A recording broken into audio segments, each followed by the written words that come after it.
welcome to the final edition of Football Insights tactical review of the AFCON tournament. Today we have a very special guest on with us, the one and only Matlatsi Makudubela, a man who's plied his trade all over Africa and in Europe. And he will be with us today as the eyes that we need who have been on the field and tell us about his experiences and how that may affect the performances that we've seen in the tournament. Obviously, yesterday was the final, an amazing game to watch. I think the tournament as a whole has been amazing to watch. And we have our tactical review, our goal analysis, and just our thoughts about the way the tournament has panned out, and also looking forward maybe to the next tournament, which we know will be held in East Africa. But without further ado, I'll introduce our guest, Mr. Matlazi Makudubela, a man who has played for big teams in South Africa. He's played for Platinum Stars before. He's played for Orlando Pirates. He's played for the mighty Young Africans of Tanzania. And also, he's been in Lubumbashi playing for AS Vita.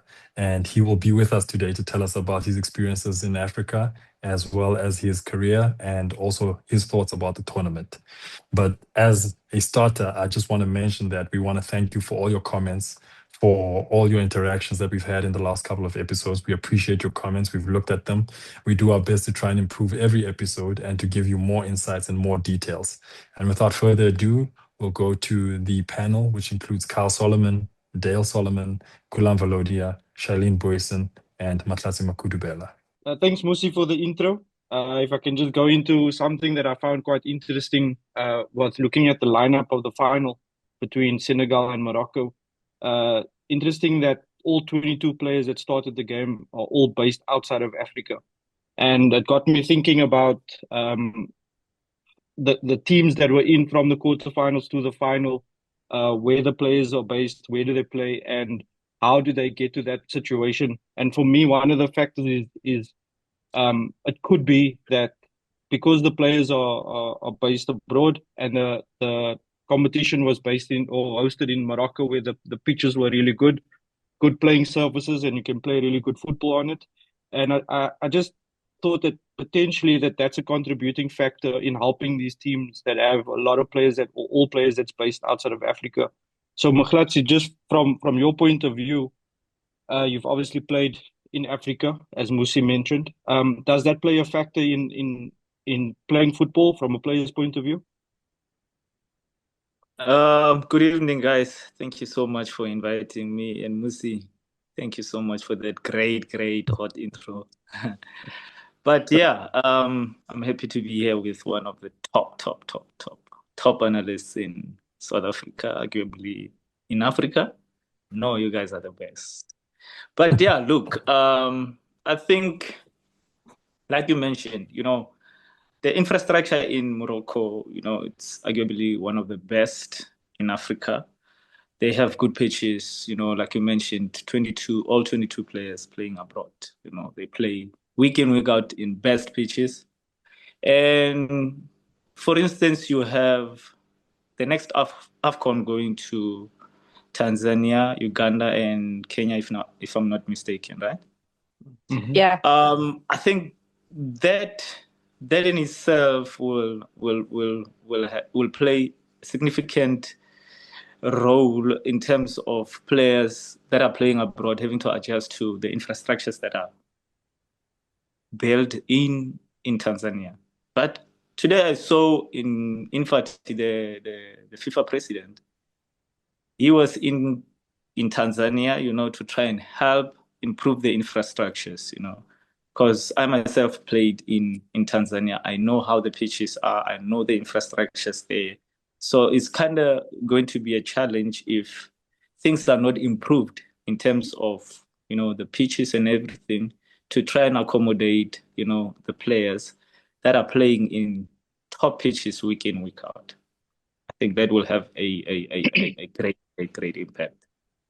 I think from the group, maybe Gulam, Shailene, you can jump in, but from a standard point of quality of football, with again using the reference last night, all 22 players, none of them are playing in Africa, and they're having to go up against each other. They're in the final. What does that say for other teams? Because that was an argument in South Africa around our players, most of them are playing in South Africa. What does that do for football, and does that allow South Africa, with the World Cup in mind, almost match the preparation to be able to compete at that level? if they're not playing against these European-based players or teams, because it's not raising the game really. It's almost sitting on a Betway Premiership standard of football, and Sundowns is now at the top. So we're matching everyone against Sundowns level, but we need to be matching against the Barcelonas and the Madrids and the Liverpools and the Arsenals to be able to get the players up to that level. So when we go to World Cup next year, we're competing. I don't know, Shalene, Gulam, Musi, you're welcome to jump into that space as well.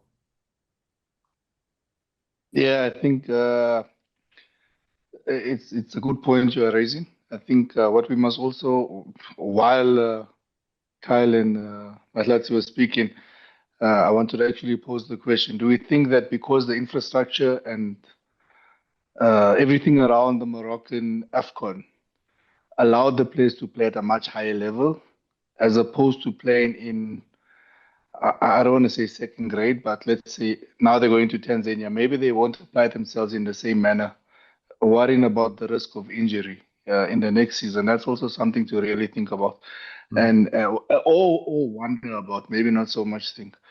Yeah, as much as Sundowns, let's not exclude Orlando Pirates that are at the top of the log at the moment. Let's not exclude them. As much as they are the current benchmarks, you have Stellenbosch in CAF. Kaizer Chiefs are also competing in CAF this year.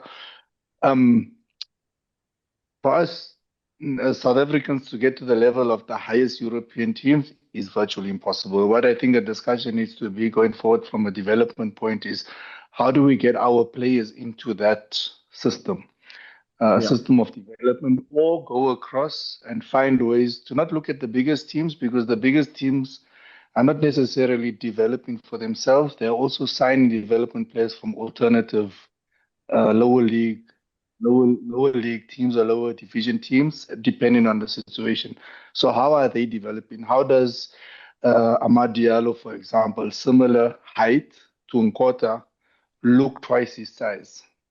We know the West African, they are generally bigger, but it's almost transferred from strong and lanky or tall and lanky, not a lot of speed, to a complete specimen where there's physique, there's height, there's speed.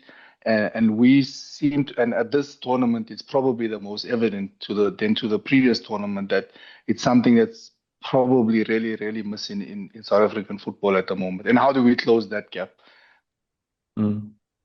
Interesting. Musi, Shailene? Yeah, I just, if I look at it, I mean, I look at a team like Egypt that has gone to the semifinals, and most of their players are also playing in Africa. So again, you can argue the point, what is the preparation phase? What does it look like? I mean, can you push up the players to a certain level when you're preparing for tournaments like this? And can you push them up when they're going to go to tournaments like the World Cup? Because now the standard is again maybe 2 steps up from where we currently are. And although we might have played good football, I mean, all the teams that have now played good football, are they going to transfer that into a World Cup? Because if Egypt can compete, and in my opinion, I think Bafana could compete, but are they going to be able to take that 2 steps up, which the other teams might find it easier, or are we going to struggle to do that? That's my question. Yeah. For me, again, I just want to reiterate what Charlene said, because at the previous AFCON, Bafana, with a predominantly local-based player team, made it to 3rd place, to get the bronze medal. And now Egypt was also in the semi-final. So as much as we can look at it and say that the European-based players are uplifting the standard, they definitely are, because they do play week in and week out against the top competitors, and but I wouldn't base it solely on that, because I believe, like in South Africa, just in our base, we have a really good pool of players to choose from. Now, whether the best players were selected for this tournament is up to debate, because we saw some teams selecting players who weren't necessarily fit for the start of the tournament, but were fit for the knockout stages of the tournament, which is something you can take into consideration, that to have your best players available when you need them, and that an injury prior to a tournament maybe doesn't rule you out of a tournament. I think that's something that this tournament has showed us, because we saw Senegal carry some players who were injured. We saw Morocco carry some players who were injured at the start of the tournament. But when the quarterfinals came or the last 16 came, the players were ready to play. Yeah. You know, and Yeah. that just meant that it was, you know, almost like taking out a V6 engine and putting in a V12 engine, because you know the player who was injured was better than the player who was starting at the start of the tournament. So for me, I would say, you know, squad selection is very important, and squad depth, because if you look at Senegal, Yeah. they went through this tournament having Koulibaly suspended. They went through with Krep and Diatta getting injured, but the replacements, they went through with Jacobs, the left back, as well, going through some stuff. But the replacements were, it was like for like. There was no drop in standard, you know. And so that is something that we can look at and say, okay, do we have the best players from our country at the tournament? And for me, that's a big question that I have from this tournament. I think I think it's a hot debate, and it's going to go on for a while. Especially you end the game with, or you have the 22 foreign-based players playing in the final, and now it's becoming an even more heated discussion. Is why we're not having more players in Europe? Why we're not trying to get players out of the South African league so it raises the individual standard? So if we have more Fosters and Nkotas, for example, it's proven to be very good with the team. Can we lift the standard overall? Because when you get into duels, can our player, South African player, be better than the opponent in every position? And I think when it's balanced, but when you get there, then it gives you maybe a little bit of a stronger chance. Again, all our opinions matter, and it's all just our thoughts that we're putting out there to share with everyone. But now we do need to tackle the football side of things, the final.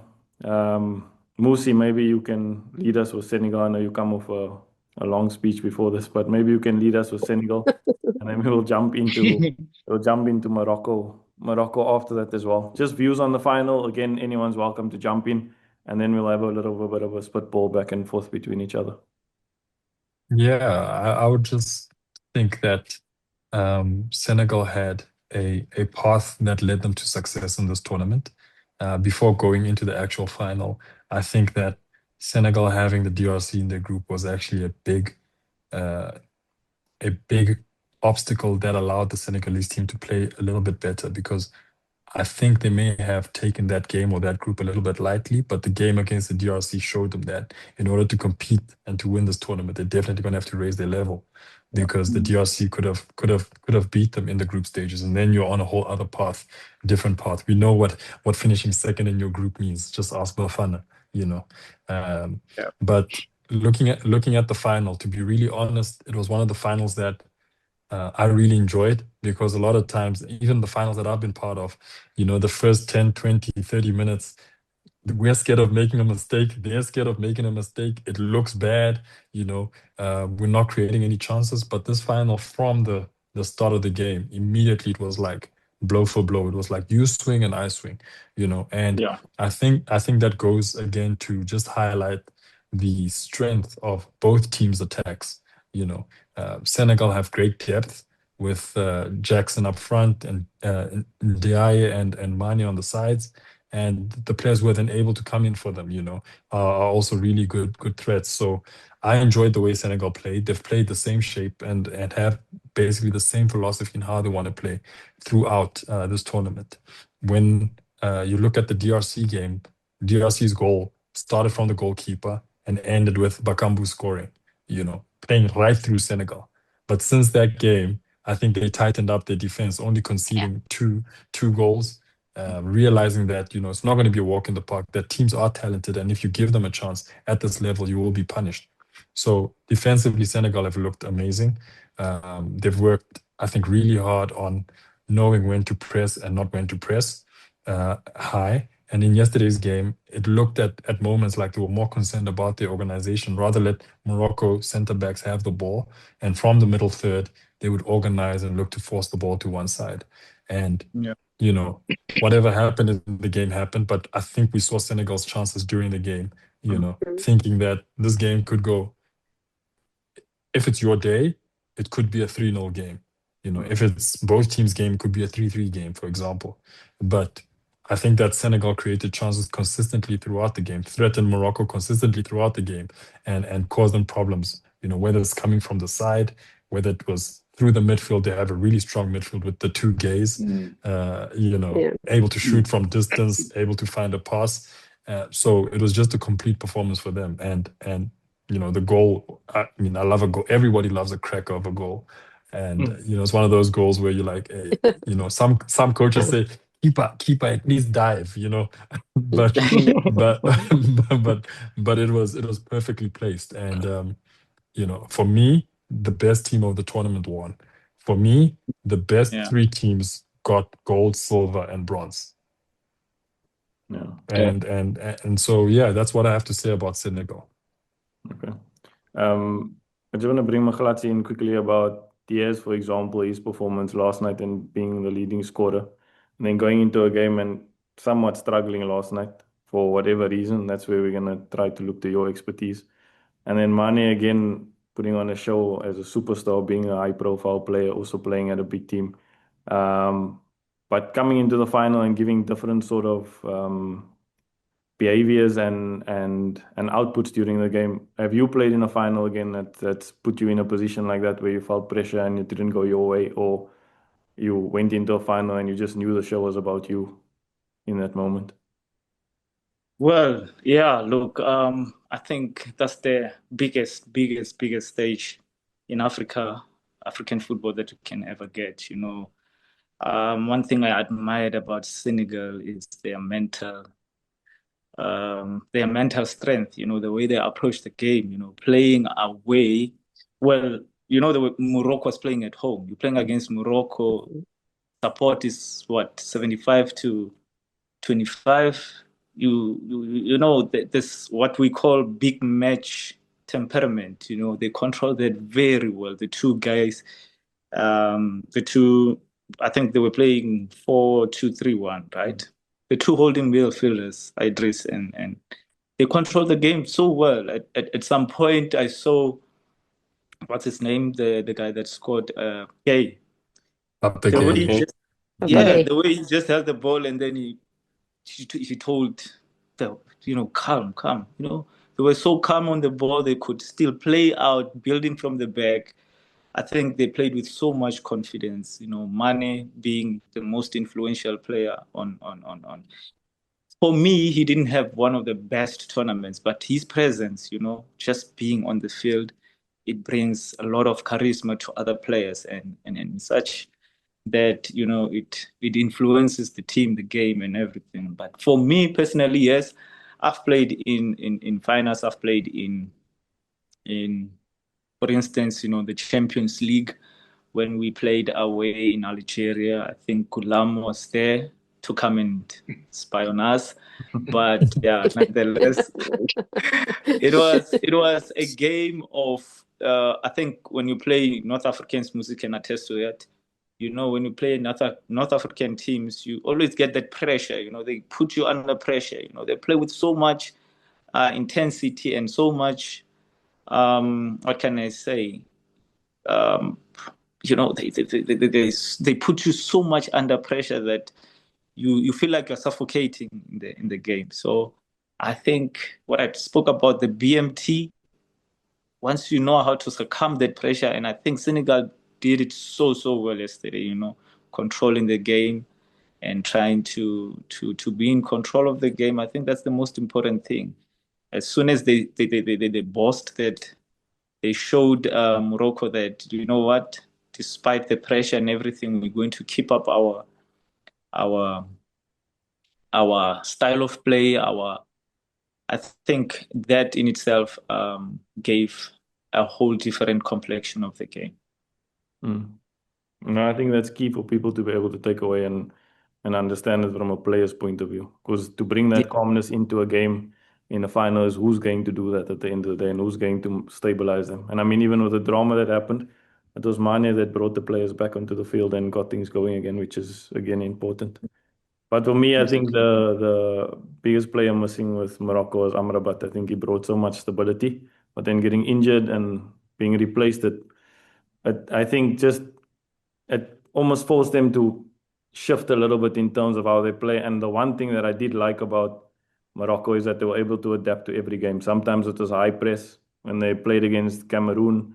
Mali also, there was high pressure on the opposition build-up. And then when they play different teams, they drop off. Maybe with Zambia, they dropped off a little bit deeper. And they were able to change throughout the game. And that was I think, one of the exciting things. But again, every kickoff they took, they started and booted the ball to the opposition's left-hand side, their right-hand side of the field.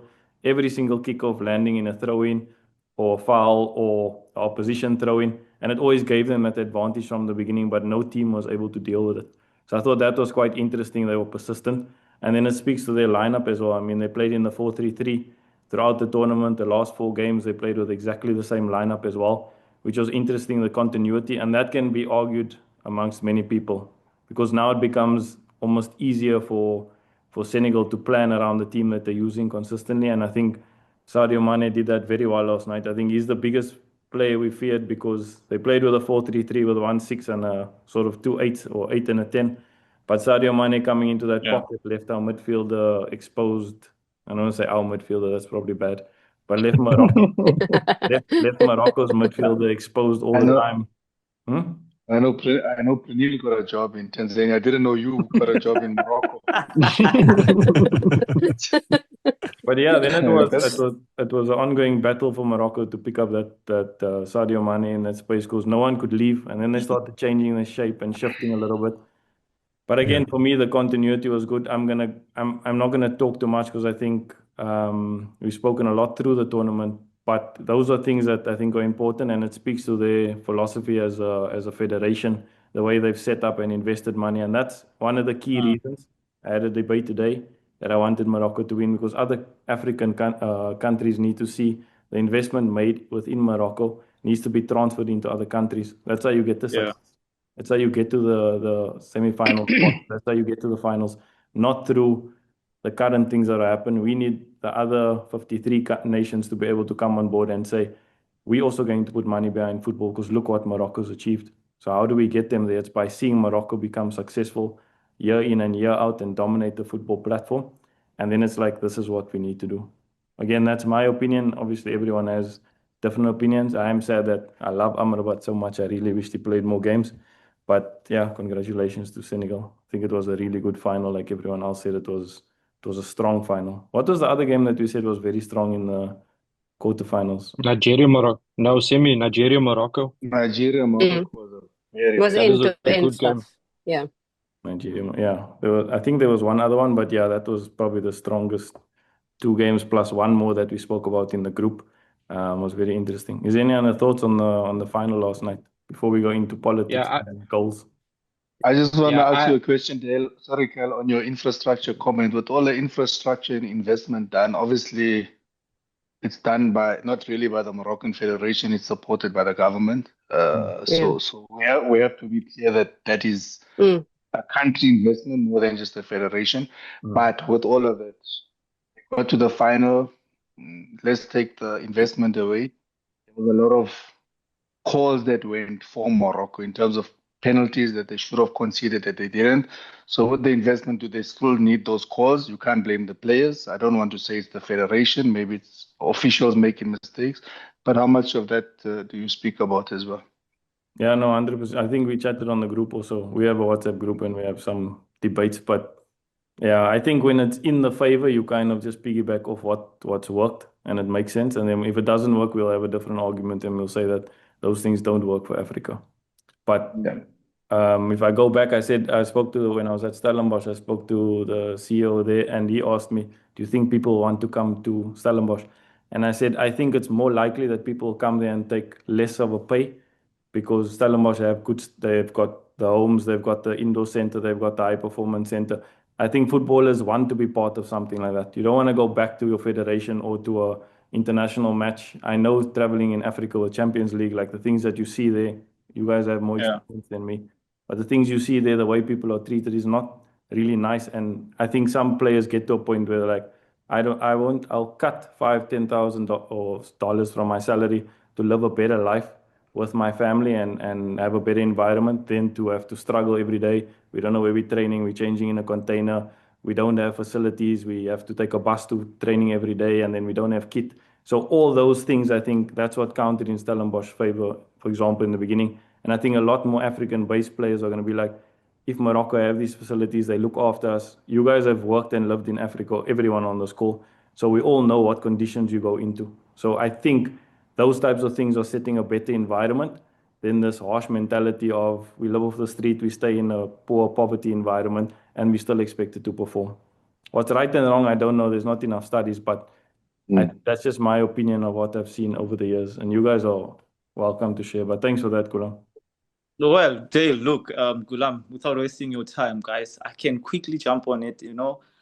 Speaking about the environment and everything, players, yes, as a player, I played in Congo. Conditions are really bad.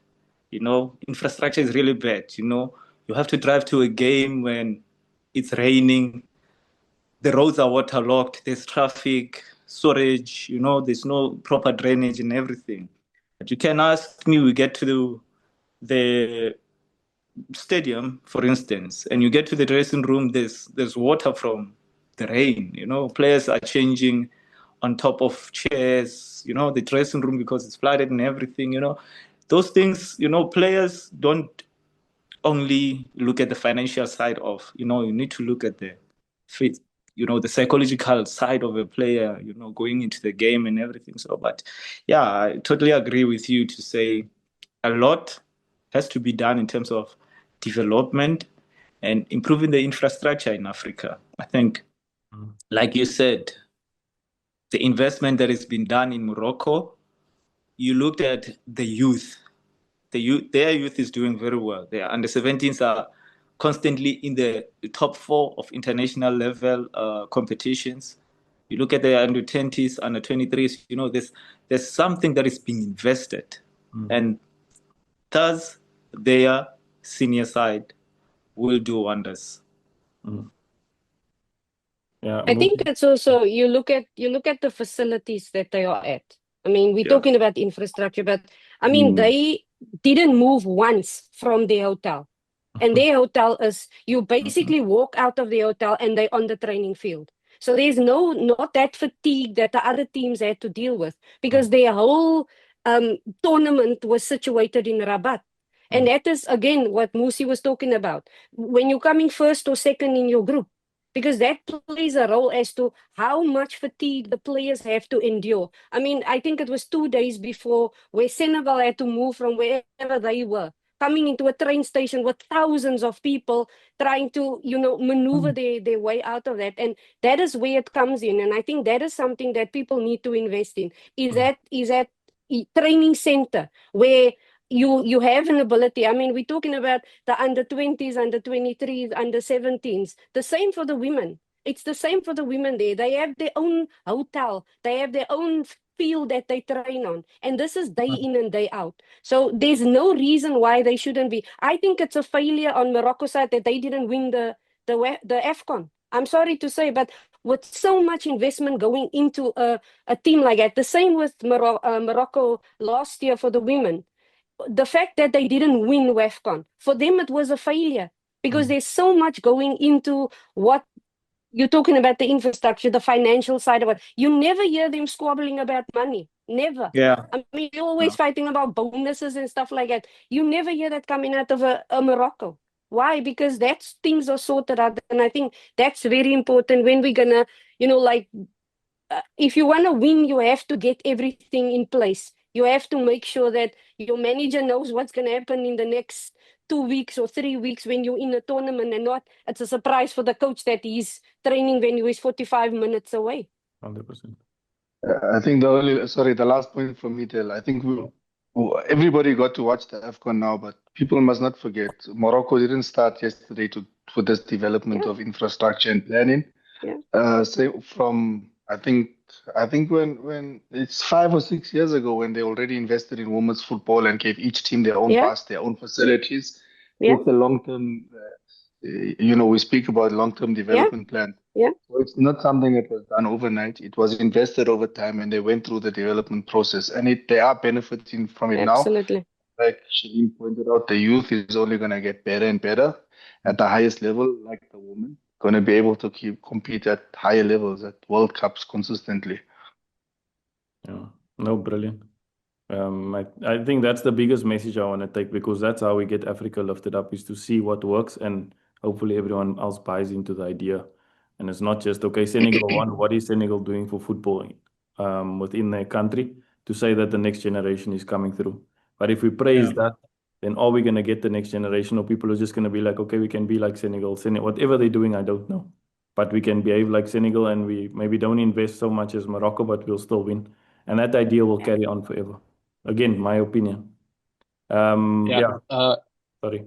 Sorry, Del. I don't want to be this person to change the topic now because it's a good topic, but before we go into that side, I just wanted to bring up something that with regards to the final, and you spoke about Mane and his leadership, but we also need to look at Koulibaly and what he did potentially. We can't say for sure that this is what he did, but from our point of view, he gets booked in the semi-final. He knows he's going to miss the final, and now he makes a decision to say, I'm going to go off the pitch and put on the young centre back in order to prepare him for the final.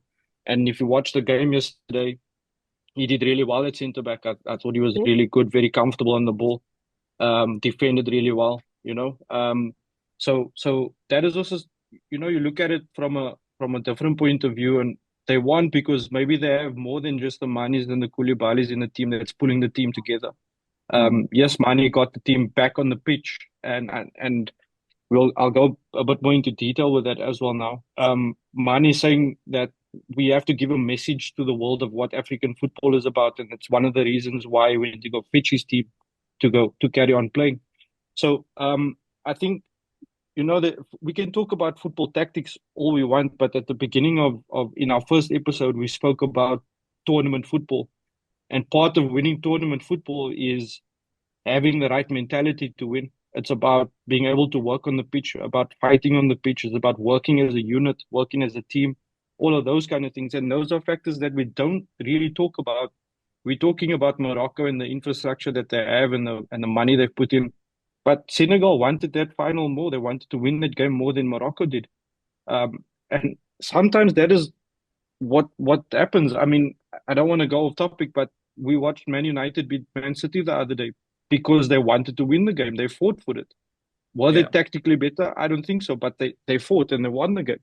So for me, Senegal is, you know, they played good football, but I also feel that they just have that different kind of leadership on the pitch where they take accountability they take accountability for their actions, and they're able to come together in a moment where it looked like they not going to make it, and they end up winning the game, and that's a factor.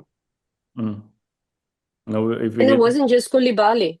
I mean, if you look at the Diarra also got booked in the 41st minute or something like that.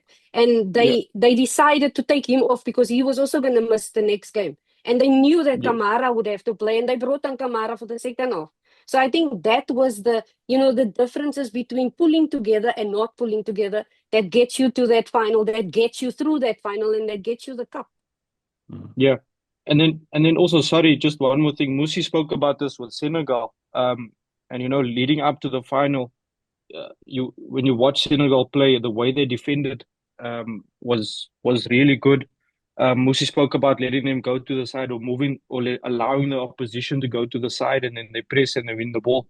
And just a quick thing on I don't want to go too much in detail with the goal study, but scoring 6 goals on a counter attack out of 13 goals is something that needs to be noted. And that's part of the Arsenal. It's not just about playing good football. They also have that ability to say, we don't have the ball.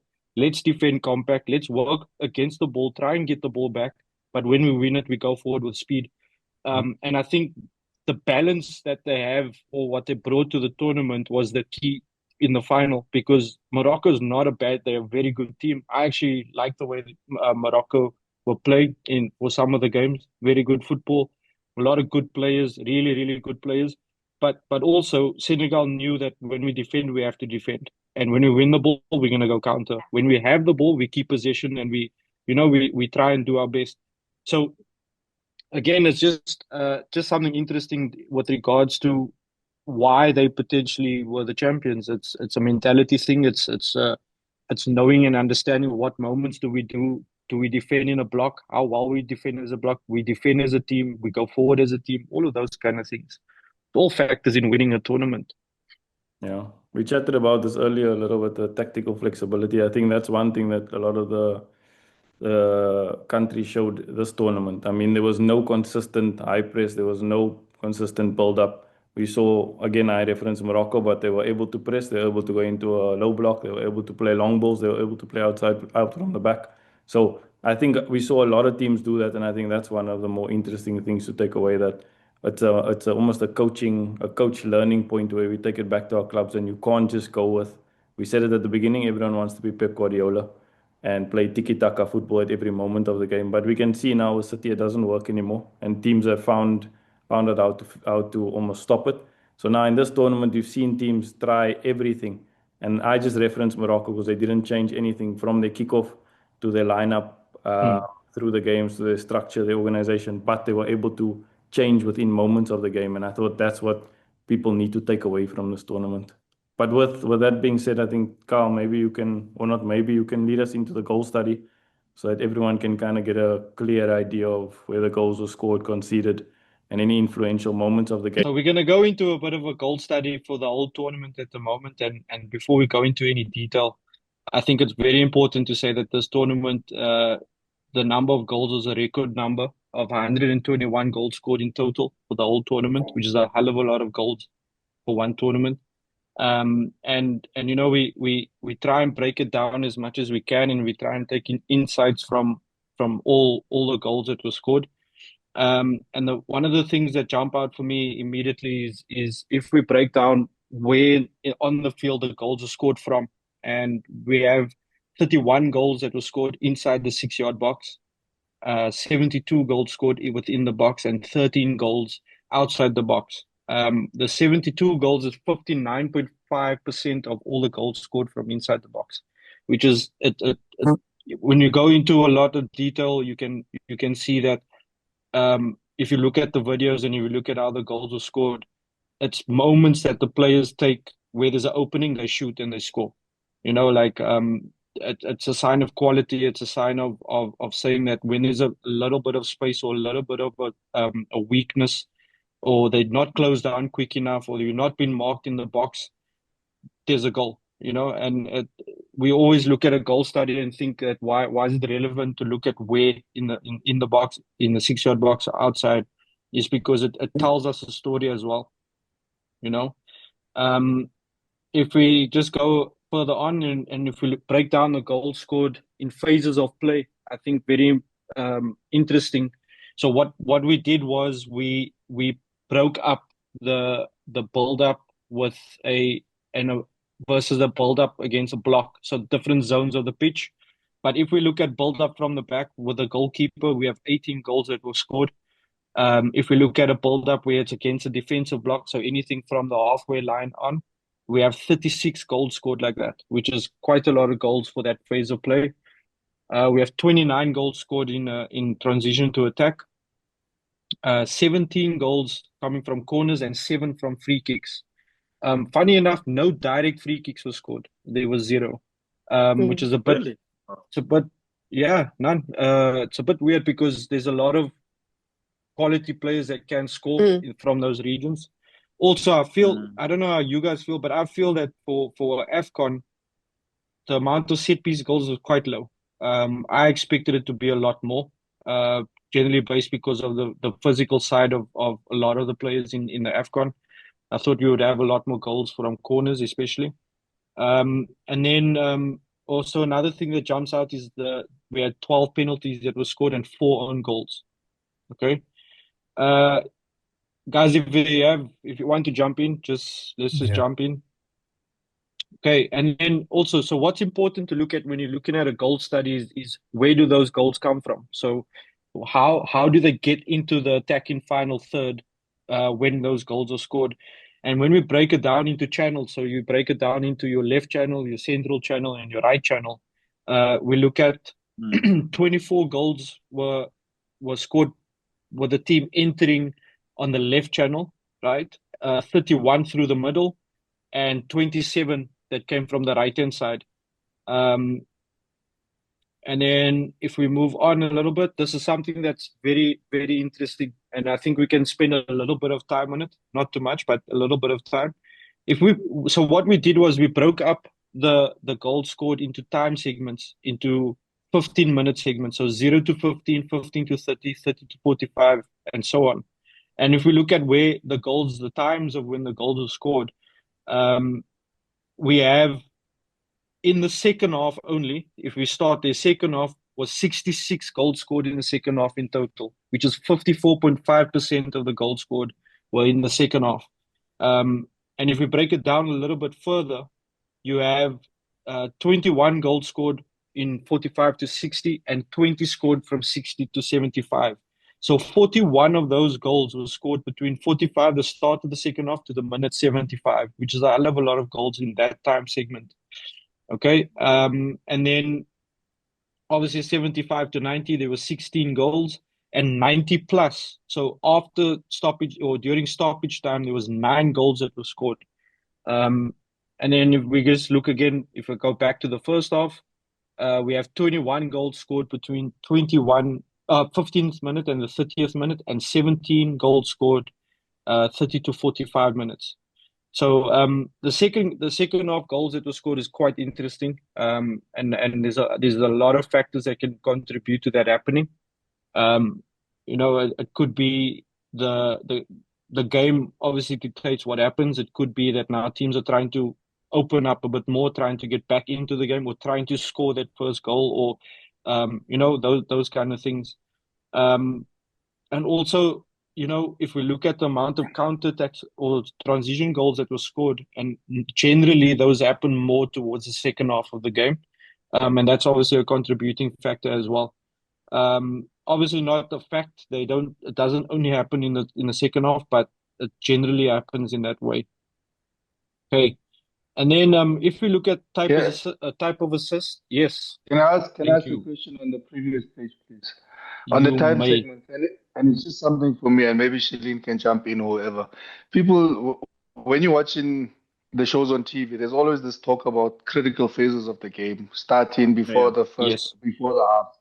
If you look at this from the numbers that you have, there's 76 of the goals are scored in those phases. Me personally, I don't believe in this 76. I just did quick math. I don't know if I'm 100% accurate. I excluded the extra time. So we speak about this critical phase. Are those the only phases that are critical, or are all the phases critical? And if those are the most critical, why are the most goals in the game being scored? I know there's a lot of segments. It's 30 minutes of each half. So when do we want people to score? When we're referencing this, or not to score, or not to concede? It's a very big topic when you're watching TV, whichever panel you're watching, they speak about this, especially in South Africa. Yeah. I don't know if anyone. For me, I think it's people mention it, but I think if as a technical team member, the only thing that affects you is that at a halftime talk or the pre-match talk, you have a plan. If you have a plan for the game and then you concede in the 3rd minute, it's almost like what we spoke about almost doesn't exist anymore. And we have to try and find ways to counter that. So when you come from, or when the game's about to start, you expect your plan to take place. And then when you come from halftime, you expect your changes to take place, and then you concede again. So I think that's why people refer to it as a critical moment.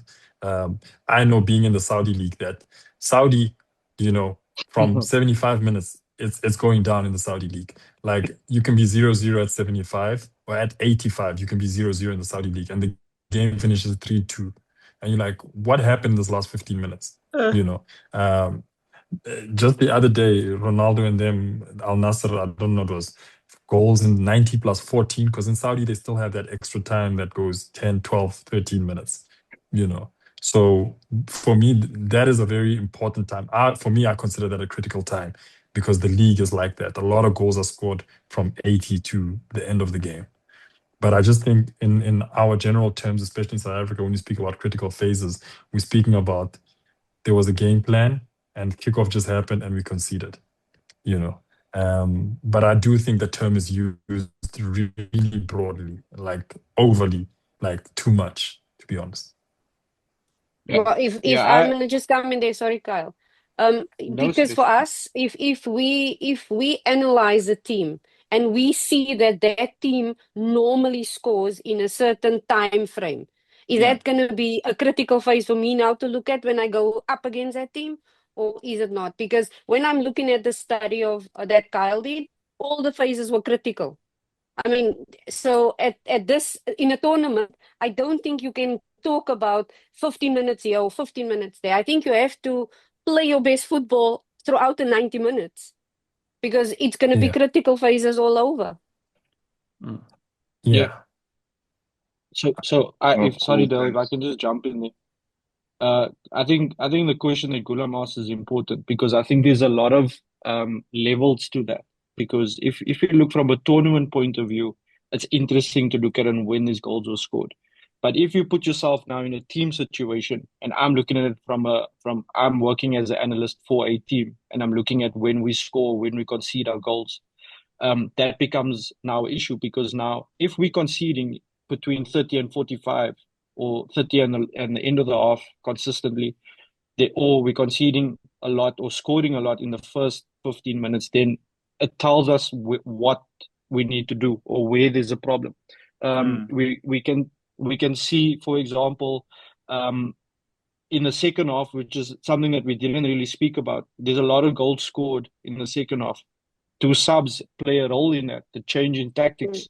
To you now your centre back has gotten injured. You have to now move your six to a centre back, and you're moving someone else. The change in the lineup, the change in the shape, Yeah. the change. Musi spoke about halftime. What is the change tactically from halftime to second half?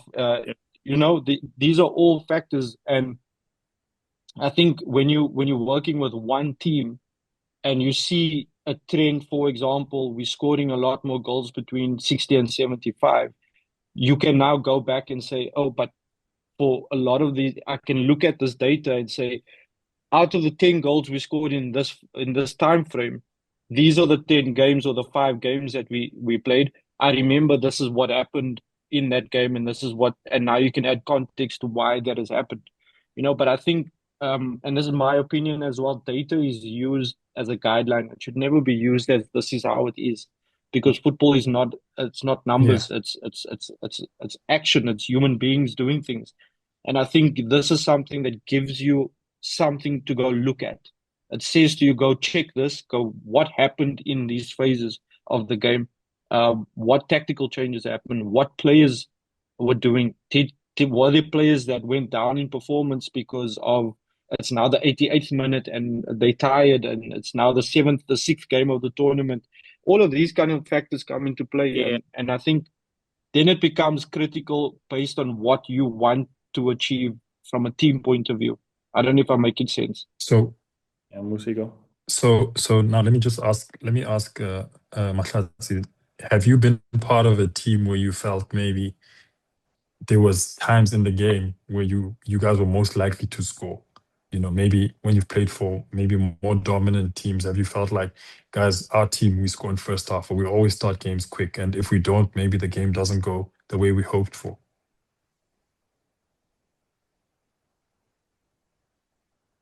Yeah, well, I think this is a very interesting topic. Before I answer that, I think a lot of factors come into play in this regard, because if you look at most substitutions in a match, they are made from the 60th minute going towards the end of the game. I Yeah. think it's because of the concentration spells starts lapsing, fatigue starts kicking in, and now tactics need to change. Often a lot of teams, they go as far as even changing the formations. I still remember when I was playing for Young Africans, when we used to compete in the local league, compete in the Champions League, and we had a maiden cup. So coach always used to emphasize that, what, we need to kill the game earlier, because the longer we go in the game, the more chances of the team coming back because of the traveling, the playing back to back every week, camp, and those kind of things. They come into play when the longer you stay on the field, not having what can I say, creating chances to score goals and everything. Those type of things, they come into play, and they really can decide the face of the game. Yeah. I think that's Carl. If I can just jump in there, I spoke about Morocco kickoff earlier. I don't want to harp on it too much, but they did it the same thing for every single game, but no team was able to deal with that. No team came with some new tactic to put a left back in the corner and just volley the ball back out to the opposition off, to come up with a solution. So I don't want people to go away, and I think all of you touched on it, with the idea of the goal study. It tells a story, but it doesn't give you everything, like you said. So there's so many other factors to think about. So when we do talk about the goal study, this is the outline of it, and you need to pick out what part of the data stands out for you. So we also then need to take that study further and look at which teams you played against and what those strengths are, because that then plays a part. If you build up through a high pressing team, it's very different to build up against a low block. So everything is relevant. So take this information, use it, take it back to your teams, and try to see, when we're looking at opponents, this is the style. Tournament football, league football is very different, because tournament is about results. League, you're looking over a period of time. Maybe they will change their tactics in that league. So use this as a reference, but it's not the only thing that's going to tell you whether you're going to win a game or not, or what you need to stop, or what you need to kind of continue with, because it goes far beyond the numbers. And we want to try and break that up with you through different shows, different games from different leagues around the world over a period of time. And I think it will get interesting, or even more interesting, as we look at other leagues and other styles of football. But yeah, Carl, back to you with the goal study. Yeah, and so if we look at the type of assist that where the goals came from, I'm just going to talk about one of it because we spoke in one of our previous episodes. So 32 goals came from a cross into the box, and if I just go to the second highest again, is 29, which was just a simple pass as an assist. Almost no pass over the top or behind the defensive shape, with only six goals coming from that assist. 8 goals coming from a cutback, and 8 goals coming from a through pass. So a ground pass, it's now breaking lines and it's played through into space, not over the top. But if we look at the crosses, we have to look at it now, says something to us where we can go look at the goals, and we can say to we can look from an analysis point of view and say 32 crosses, 32 goals. What is the defending like? What is the movement of the strikers like? Who were those crosses going to? What post was that crosses going to? Near post, far post, central. How many numbers were defending and how many numbers were attacking? And you can actually start picking out more and more trends by just having what type of assist the goals came from. And I think, I said this a little bit earlier, the data is just showing you where to look. It's showing you to what to go look for, and it can show you what becomes important within a game of football. So that's just from an assist point of view.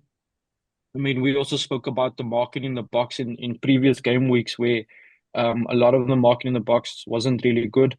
And it obviously becomes a big factor. And we spoke about principles of defense, in which zone of the field you have certain principles, and in the box you have different principles. So maybe check out episode 2 to have we speak about that in more detail. And then if that was all the goals, that was a breakdown of all the goals in the whole tournament. And yeah, I think it was a lot of interesting information. And obviously, like we said at the beginning, a lot of goals scored in the whole tournament.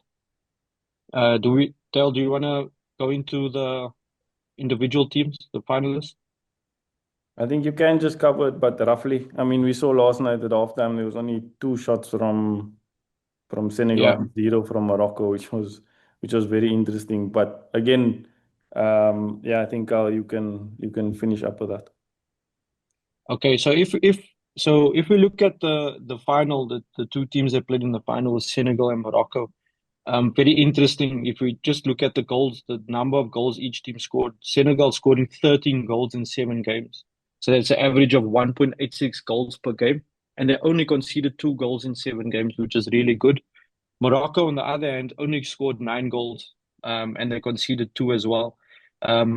So I mean that's quite interesting because Senegal came into the tournament or came into the final, should I say, with scoring more goals than what Morocco did. And then we did speak a little bit earlier about the phase of play where Senegal scored most of their goals from a counter attack, from transition to attack, and that obviously is linked to how they defend and who is the outlet and who's the one winning the ball and who's carrying the ball and the runners. Yeah. We saw it last night with Mane as well, being very effective on a counter. And it's quality that they have in the team, and when they work as a unit, as a team, win the ball back and go forward. I think it's something that we need to look at football in general is a counter is winning the ball and going forward. We often want to make the pass back to stabilize. We want to hold the possession. We want to keep the possession. But when the moment's there to go forward, we must go forward. And it's runners. You can't run alone and try and beat 20 or 3 defenders in front of you. So that's Senegal. That was the first Yeah, topic. just one thing.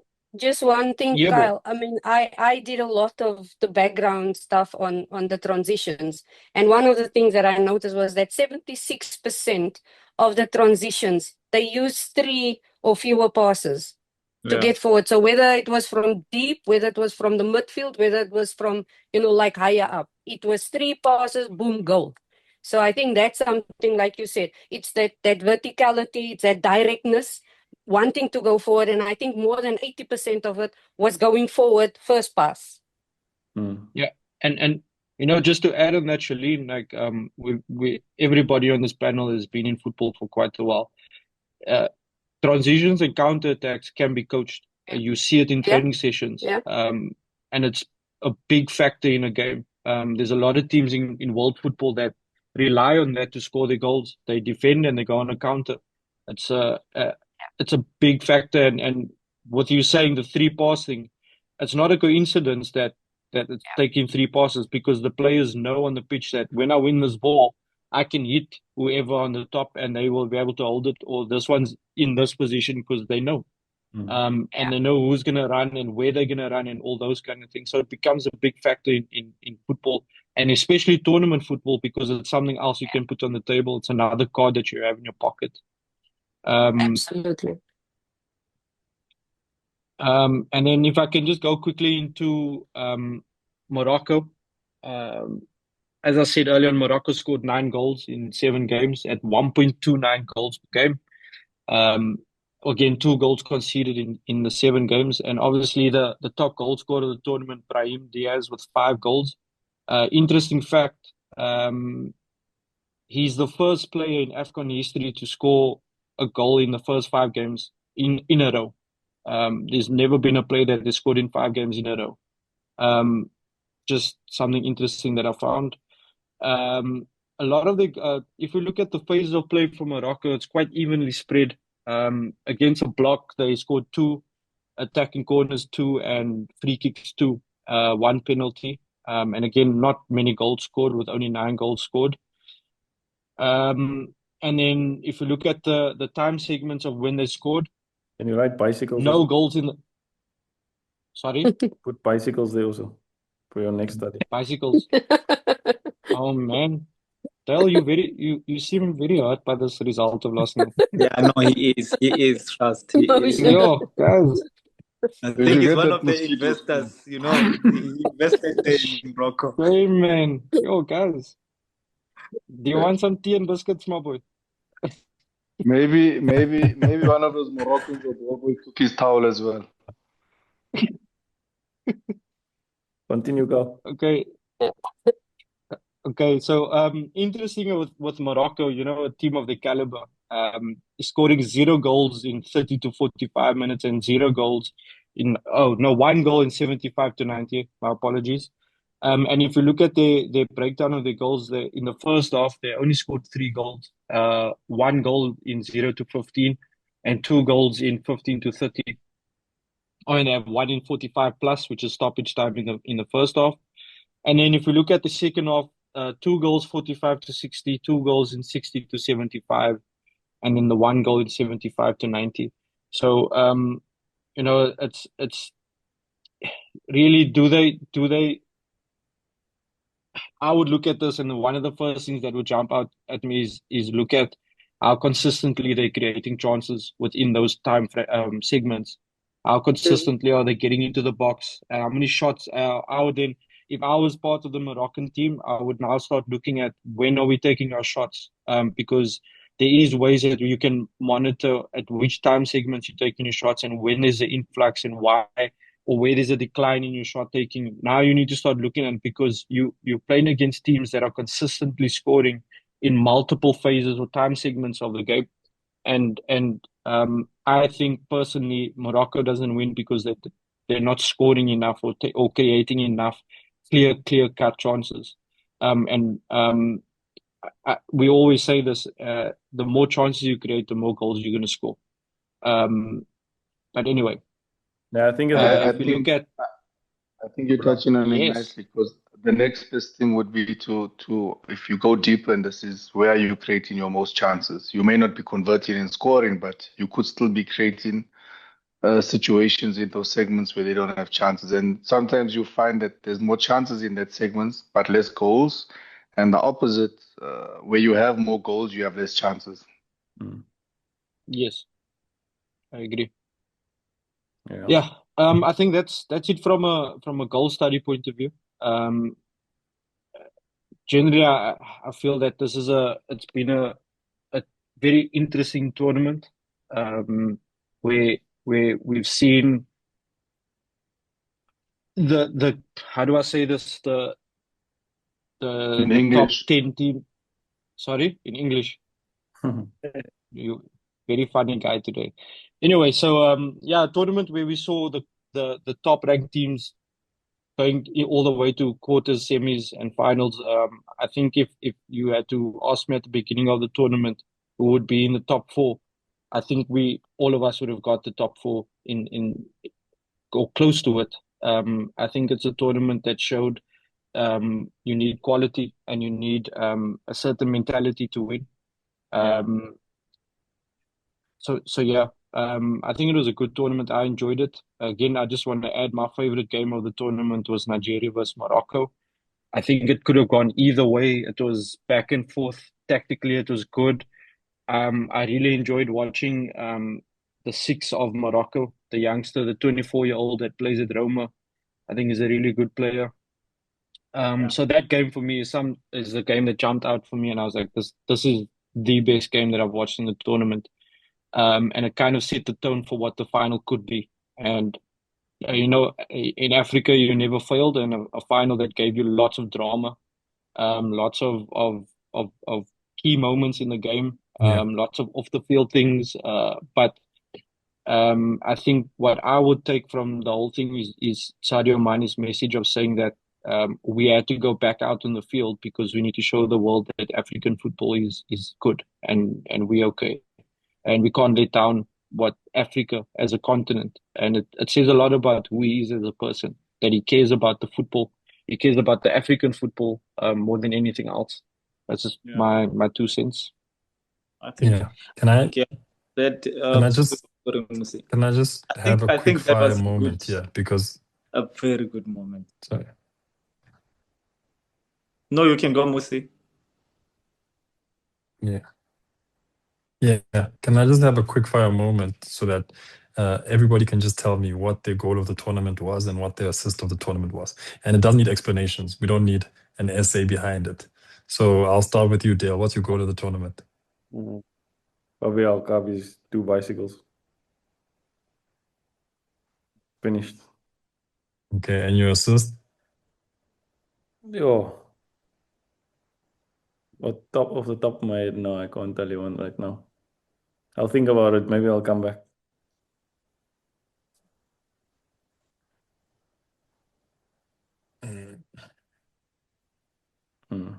Yeah.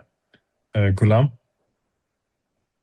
no one's really speaking about. I'm just trying to get the name. Elias Ashuri's goal. For Tunisia, the side put volley in the first game. I thought technically that's a top level quality goal. Assist, I don't know. I'll go next. For me, the goal that I thought was the best was Mane's goal against Egypt. I thought with the ricochet and it just hitting his chest, snapshotting top bottom corner, that's quality. Being able to see that moment, that is one of the goals that I really liked. And for assist, maybe Kakuta's one was that the assist. The back heel was that the pre-assist. Yeah, back here. Yeah, I knew I you were think going to that's the steal one mine, that but made anyway, next. steal yours. So Sorry, Moose. My assist could be a Maura or a Shurs outside of the foot pass. Yeah. Matatsi? For me, I was going to say Diaz, the Moroccan yesterday. It was going to be a good penalty had he scored, but different. I think Mohamed Salah. I think Mohamed Salah against South Africa. The penalty to chip the ball in such a big stage, big game like that. I think it takes a lot of guts and confidence. Not taking anything away Yeah. from Diaz's goal yesterday in the final. Also, the magnitude of the game and the goal. I think the assist. I think like the back heel Kyle. Yeah, priceless. Elaine? I don't know. All three goals that Papagay scored was good. But if I had to choose a really good goal, I would have go the Ivory Coast goal, the Toure one. In the last, I think he came on in the maybe 75th minute and scored in the 87th minute. That 19-year-old running right from the back and running through everyone and just getting into the box and putting it away. I think that took a lot of confidence. I don't think I have an assist. I think for me, it's all about the goals.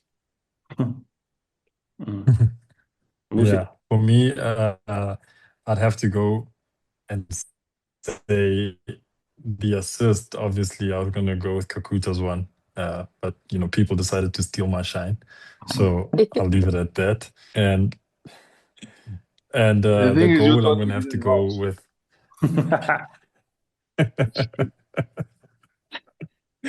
The goal I'll have to go with. I hope I say this right. I'm just gonna say his name. Tawanda's goal from Zimbabwe against South Africa.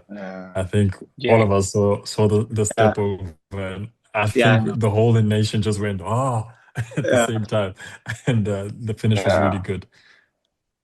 Yeah, Yeah. we didn't think Mbogazi can be outshined. He can be dribbled. So No. He Our wasn't dribbled, he was TLB, simple. the clutch got it burned. The clutch burned. Oh, it was good, Musi. Thanks for that one. It was a good one. We still need to give our AFCON 11, which we'll share, and hopefully they'll post it in the next 2-3 days. But we'll share that with the group. I think just to go into final thoughts of the tournament, we'll just go around. I think Carl already shared his views on the tournament. I don't like what happened last night. I think it's a bad image for Africa. I don't think you should be allowed to be able to do that. And I worry that it will carry over into club football in Africa and other teams will think it's okay to behave like that. Whether it put Diaz off from a penalty point, I think it 100% did, but it's more the behavior that can be mirrored or replicated across other clubs and countries. And are they allowed to get away with it? And if they're not, then how does it affect Africa as a whole? That's my biggest point. I don't honestly care about anything else. I think leaving that message at the end of the tournament, no one actually stood up from the committee or put their foot down and said like this is unacceptable. There must be a ruling around it. There's no way in world football you can walk off a field and still be able to continue the game after that under no circumstances, because it's saying that people can take football into their own hands and make decisions. Whether the decision is right or wrong, there's a referee at the end of the day. If there's issues, it goes to FIFA. There's a bigger panel, but there's nowhere in the world in football that you can behave. Again, my opinion. I'm happy they won. That's fantastic, but it doesn't cover the behavior for me. Simply because, like, I support Morocco because of what they've done for football in their country to dominate now across male, female, youth, and senior. it's the same message that I sent from Senegal's behavior is I worry that it influences Africa going forward in every game. Because at any level, you're allowed to do it now. You don't want to do it, waste 20 minutes, come back into the field, continue playing the game. It influences the results of what's right and what's wrong. But yeah, for me, again, my opinion, and I know we'll have differences of opinion, but by the book, you can never walk off the field, go sit in a change room, come back and continue the game because it actually just breaks the complete dynamic of the game psychologically for all the players on the field, and then from a ruling point and a behavior point. So, well, like Carl, I think it was a great tournament. I think there was very good competition. As much as there were a lot of goals scored, a lot of the games were close. There was never a massive scoreline that said this team is completely useless. Even from the Comores that started, we had the same conversation. Now speaking about transition, that's where the conversation started. What is their structure when they play in that low block and when they win the ball? Shailene, you made it quite a hot topic at the beginning. But it was exciting to see that the gaps are not as big as before. But that tactical flexibility that everyone speaks about was also very visible across multiple teams. And then last year, I think a lot of the matches were just very close, like I said, and that keeps the tournament almost well supported. If you see teams getting battered in every game and there's only the big teams that make it, it kind of kills the game a little bit. But to see the top 8 teams in the quarterfinals for me was also good. I'm not someone that what do they call it? Dark horse or smaller nations to win. I'm excited for them. But like I said in the very first call, you have to lift African football. So the teams that are strong, that are dominating, need to do well so that they push the nation up on a global platform and not just competing within Africa all the time. We can't let a smaller nation come and win the tournament and then do nothing for international football or on the world stage to not go and compete at the World Cup and be able to be present like Morocco has done in the past. But yeah, other than that, I think great tournament, well run, very exciting competition. Yeah, I'm looking forward to the next one or our next meetup to have this conversation again. Anyone else is free to jump in. I think you should not be so sensitive, Dale, because this thing of Morocco, what Senegal did to what Senegal did to Morocco is circumstance of what Morocco did to Senegal. And if there was an intelligent guy from Senegal sitting and looking at the rules, they played within the rules, whether we like it or not. That 15 minutes before the game was abandoned or forfeited, whatever the rule is or the exact word, they were out in 13 minutes. There's the issues that we read and not well publicized, like how the game was, where the hotel was changed, a lack of security protocols when they arrived in Rabat. Been sent, if I'm not, I don't know if this is fact or if I've just been misled. So I don't know if they were told to train at the Moroccan Technical Center. So there's a lot of factors. You're going into the game, they don't show you the ball boys taking from the previous game, Nwabali's towel, hiding it, taking it away in the rain, so he can't dry his gloves, whatever the case is. So they also played their mind games, and maybe they got stuffed a little bit by someone else giving it back to them. And you saw in yesterday's was, besides what Senegal did, I won't condone it. But the Moroccan players did equally the same. You saw there's clear pictures. Hakimi throwing towels, Saibari blocking players from giving Edward Mendy the towels for the penalties during the game. So if you want to give it, you must take it. And in the words of Coach Pizzo, when he said it, if you want to bully us, you must get bullied as well. I don't see why everyone must be sensitive about what Senegal did. It's not right. But why not speak about all parts of the game, from the build up right to the final whistle? Yeah, no, I'm happy with that. I'm not going to count that. I've said what I said. No, I don't care if you're happy. I'm just telling you. Is there anything on the football side you want to speak about? Yeah, I wanna. I think that Gulam can finish on football and then we can move. Sorry, no, the football was a spectacle. There's no, every team tried their best to put on a showcase to show even the smaller teams. You can go. You spoke about Komos Pando. I like the goalkeeper side. Rafiki, the striker, was quite interesting. They tried to build up from the back, even against Morocco. You look at Botswana, really not expecting anything from them. Uganda, Tanzania, and I won't say putting on a showcase, but actually coming with some character into the tournament and not just allowing themselves to be walkovers. The Sudanese team don't even have a home. Came and did what they needed to do to represent a nation that is falling apart. Yeah. So there's a lot of good things that came out, good goals, good energy, a lot of good things. And I think the fact that you guys started at the beginning of the tournament, reflecting on infrastructure and everything, I hope that with all the difficulties they may have that was pointed out, the East African AFCON Pamoja, I hope that it can live up to some point, maybe not on the outside, maybe not in terms of infrastructure and the rest, but I hope that the games can give the same that this tournament gave, and that the European-based players are as excited to come and play and participate the way they have. And on the other side, that their friends who came to watch them in Morocco, because it's convenient to come from Spain to Morocco and watch a game, also have that to come across. And it's not to say they don't go on holiday. You always see that there's European-based, the Europeans are in Tanzania and stuff for holiday. So let's hope that kind of spirit continues, because it puts eyes on Africa in a positive note as well. Yeah. No, good, Shelly. Yes, just from a footballing side, I think from the beginning I was saying like I want to see that people with game models, that they go into that the tournament and that the philosophy stays the same. I think Senegal has shown that even though they changed some of their players, some of their key players in the final, that they stuck to their philosophy, and that was important for me to see.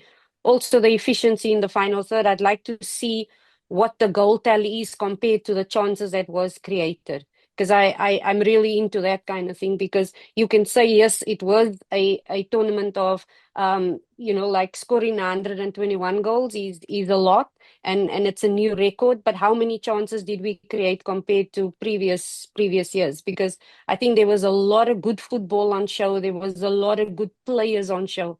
And I think I want to continue to see that for Africa, even when we go to the World Cup. Can we take some of this form and just raise it a bar or two to compete with the Europeans? Because also there was a lot said about what is happening in Africa and what is happening in Europe. Having to go to Europe to get better, you must have the mentality already in Africa that you want to achieve, that you want to be better. And it's no use going to Europe with that same mentality. You have to have a bigger idea of what it is that you want.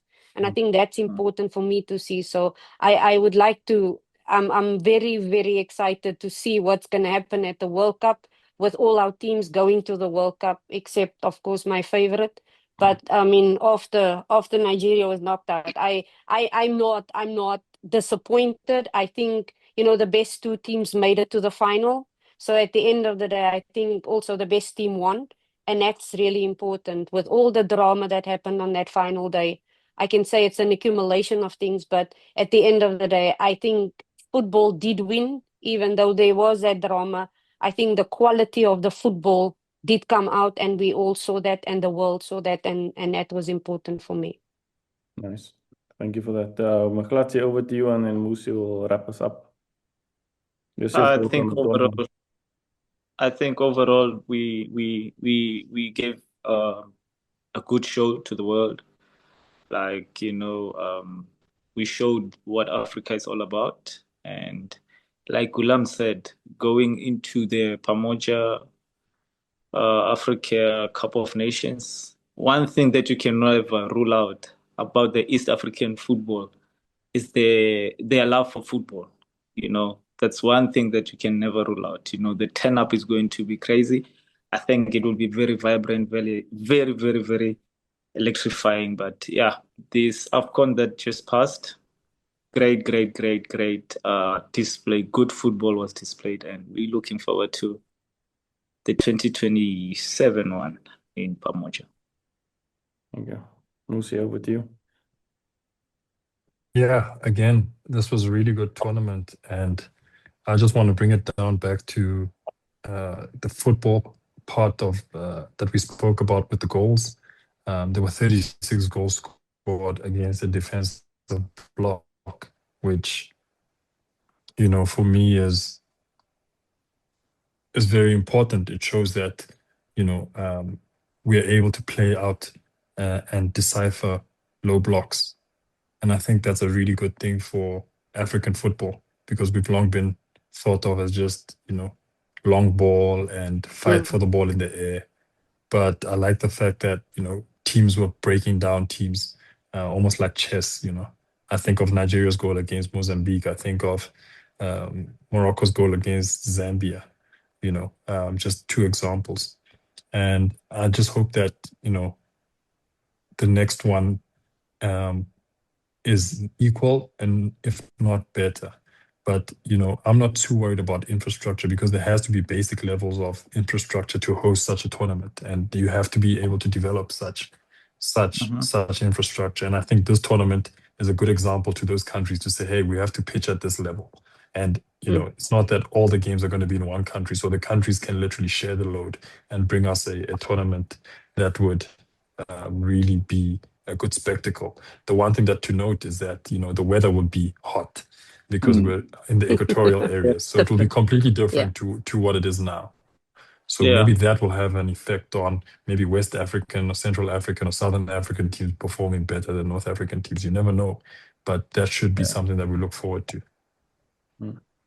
No, that's perfect. Thank you for that, Musi. Thank you for everyone for your thoughts. Thank you for being part of the panel. Again, it's a new concept that we started. We're definitely going to be covering more games as we move forward, but I hope you're able to take something away from the show. Musi mentioned it earlier to say thank you for the comments, some of the feedback that we got from the public, and we will continue to try and make the show better. Like you said before, we'll start bringing in infographics and videos and a little bit more board sessions where we can discuss things and hopefully have a Q&A session with you in the public, so that we can try to help with certain things. There's a lot of analysis that we have been doing through the tournament, and we want to bring that into a public space for a better understanding and a better viewing of the game. But thank you to everyone for your time. Please like, please subscribe, please follow Kickoff. It's available on Facebook, available on YouTube as well. And I own it to be able to listen to if you're not able to watch the video. So join in, watch us, follow us, and please support the next shows that are still coming up, where we follow Betway and going to Africa with a little bit more detail, looking at isolated games instead of looking at a tournament overview. We look forward to hearing from you, and we'll see you soon.